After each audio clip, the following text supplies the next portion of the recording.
नमस्कार. जगाला शांतीचा मार्ग दाखवणारे तथागत भगवान गौतम बुद्ध एकदा आपल्या अनुयायांसह एका गावात प्रवचनासाठी गेले होते आणि त्या गावात प्रवचन देत असताना एक व्यक्ती त्यांच्यासमोर आली आणि त्या व्यक्तीने बुद्धांना अपशब्द वापरले, अपमानास्पद शब्द वापरले, शिव्याही दिल्या. असं असताना बुद्ध मात्र शांत राहिले. त्यांच्या अनुयायांना त्या व्यक्तीचा राग आला, पण बुद्धाने त्यांना इशाऱ्यानेच शांत राहण्यासाठी खुणवले. बराच वेळ ती व्यक्ती बुद्धांना अपमानास्पद शब्द वापरत होती, अपशब्द वापरत होती.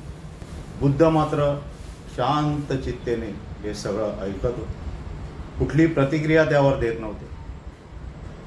थोड्या वेळानंतर त्या व्यक्तीला बुद्धांचा आणखी राग आला आणि त्या रागातच त्यांनी बुद्धांना विचारलं की बऱ्याच वेळापासून मी आपल्याला अपशब्द वापरले, आपल्याशी भांडलो, आपला अपमान केला, असं असतानाही आपण त्यावर कोणतीही प्रतिक्रिया दिली नाही. त्यावर बुद्धांनी खूप सुंदर उत्तर दिलं.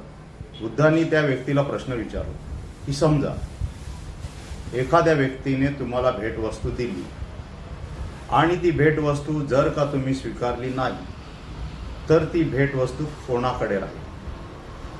त्यावर त्या व्यक्तीने सांगितलं की साहजिकच जर ती भेटवस्तू मी स्वीकारली नाही तर ती भेटवस्तू ज्या व्यक्तीने मला भेट म्हणून दिलेली त्या व्यक्तीकडेच राहील.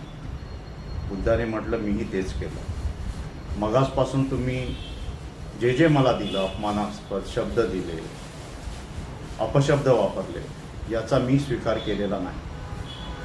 त्यामुळे हे तुमच्याकडेच राहील. ती व्यक्ती मगाशी जी रागात होती ती व्यक्ती ओशाळली. त्या व्यक्तीला वाईट वाटलं की आपण चुकीचं काम केलं. मित्रांनो, आपल्याही जीवनात असे अनेक प्रसंग येतात. अनेक वेळा आपल्याशी कोणासोबत जरी वाद होतो, कोणीतरी आपल्याला अपशब्द वापरतो, अपमानास्पद शब्द वापरतो, शिव्या देतो. अशा वेळेला आपल्याकडनंही प्रतिक्रिया म्हणून त्या व्यक्तीला आपण अपशब्द वापरतो. पण एक गोष्ट लक्षात ठेवा, या गोष्टीतनं एक बोध आपण घेऊ शकतो की शांत राहणं हीच खरी आपली ताकद आहे. रागाला रागाने नाही तर संयमाने उत्तर द्या.